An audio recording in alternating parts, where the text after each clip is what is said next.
नमस्कार विद्यार्थी मित्रांनो, आज आपण पवित्र portal with interview round 2025 phase 2 बद्दल बोलणार आहे।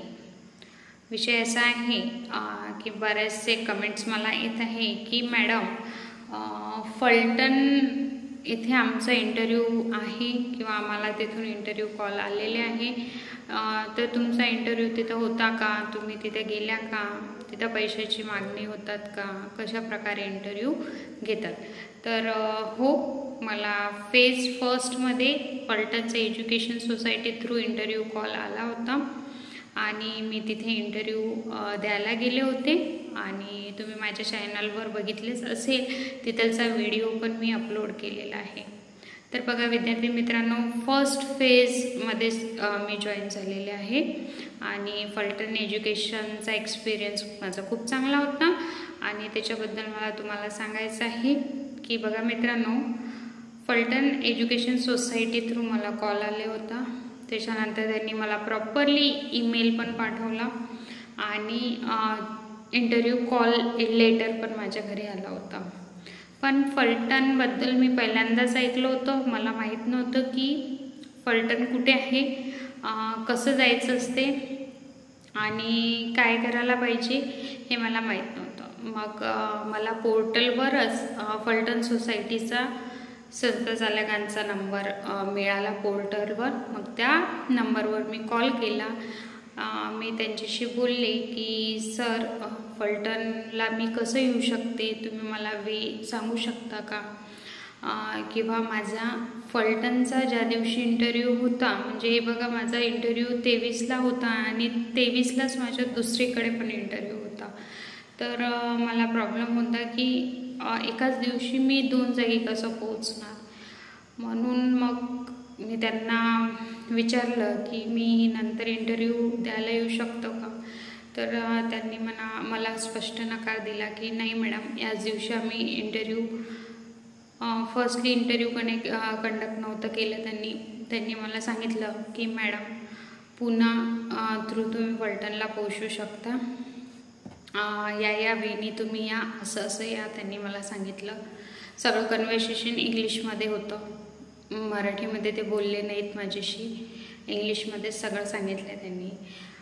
मी परमिशन मागितली तेव्हा त्यांनी मला नकार दिला की नाही मॅडम, आमचं इंटरव्ह्यू डेट आणि डॉक्युमेंट डेट ही वेगळी आहे। पहिले आमच्याकडे डॉक्युमेंट व्हेरिफिकेशन होणार, डॉक्युमेंट व्हेरीफाय करण्यासाठी तुम्हाला बघा मित्रांनो, 23ला माझा इंटरव्ह्यू होता, तर आम्हाला डॉक्युमेंट व्हेरिफिकेशनसाठी आय थिंक 18 किंवा 19ला बोलवलं होतं।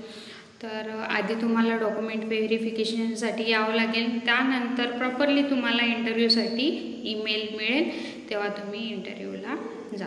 तर पहिल्यांदा मी 17 किंवा 18ला फक्त डॉक्युमेंट व्हेरीफाय करण्यासाठी गेली आणि तिथे पण मित्रांनो असं झालं की 400 ते 500 कॅन्डिडेट तिथे माझ्या आधी रेडी होते। मी थोडा लेट पोहोचले, 1 वाजता पोहोचले मी आणि जनरली 9 वाजेपासूनच तिथं कॅन्डिडेट हजर होते, दूरदूरून आले होते कॅन्डिडेट।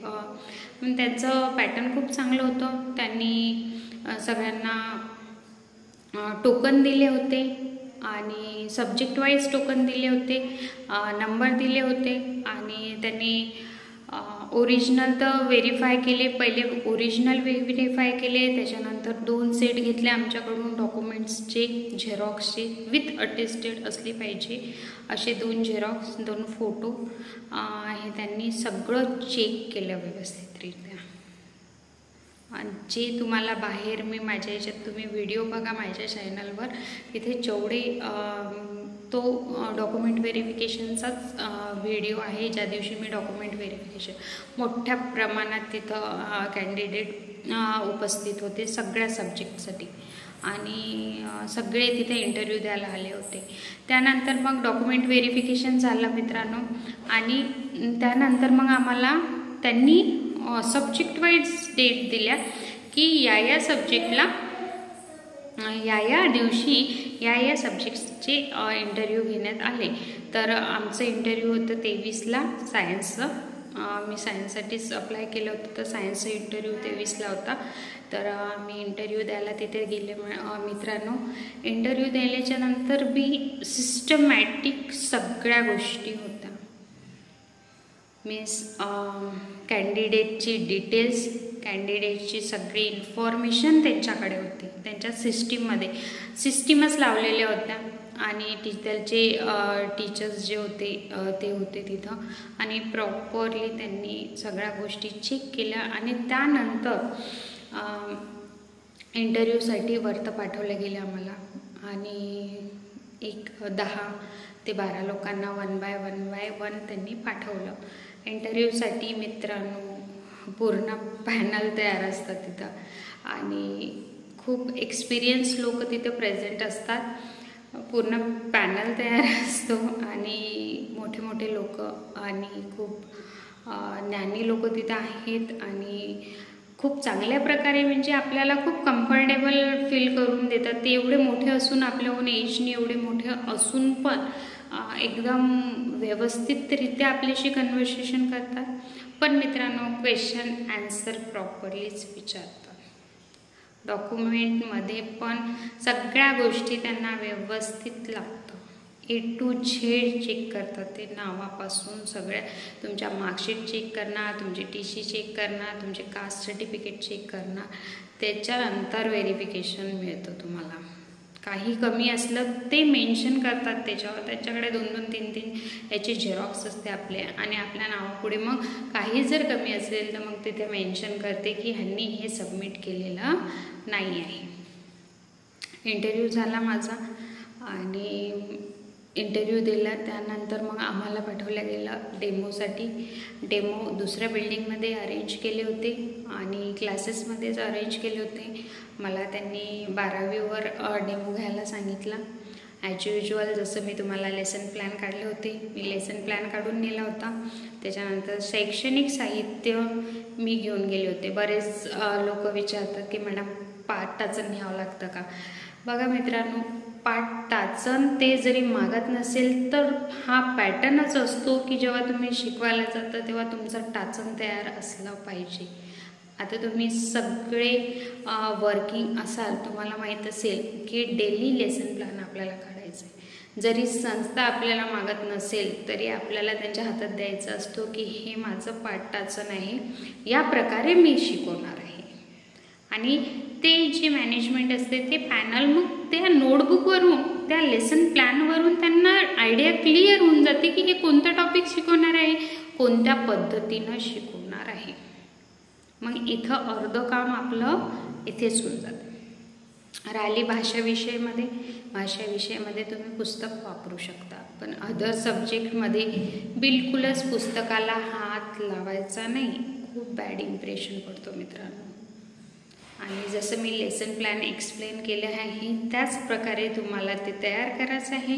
ज्या प्रकारे मी तुम्हाला सांगितलेलं आहे की डेमोसाठी मी एक व्हिडिओ टाकलेला आहे ते बघा आणि सगळे लेसन प्लॅन मी टाकलेले आहे. आणखी झाले तर नक्कीच टाकेल. फलटण सोसायटीमध्ये पैसा खाल्ल्या जात नाही. माझ्याकडून कोणत्याही प्रकारचे पैशाची मागणी किंवा कोणाच्या दिमागात असं तिथे की इथं बा ॲडजस्ट होतं आहे किंवा बोलण्यात काहीच आढळलेलं नाही. स्ट्रिक्टली सगळं फॉलो होतं. पण मित्रांनो, सगळं स्ट्रिक्टली फॉलो होतानाही पण मी असं पाहिलेलं आहे की जे कॅन्डिडेट ऑलरेडी दुसरीकडे जॉईन झालेले आहे, नाव मी घेऊ शकत नाही, रयतमध्ये जॉईन असलेले सुद्धा शिक्षक तिथं होतात पुन्हा राऊंडला. जसे या फेजला आहे की सगळे पुन्हा तेच कॅन्डिडेट आले. त्यांची मेंटॅलिटी अशी आहे की मी आता लागलो आणि मला 11वी 12वी पाहिजे, तर आता तुम्ही मागा, मला पैसे किती मागायचे मी तेवढा देतो.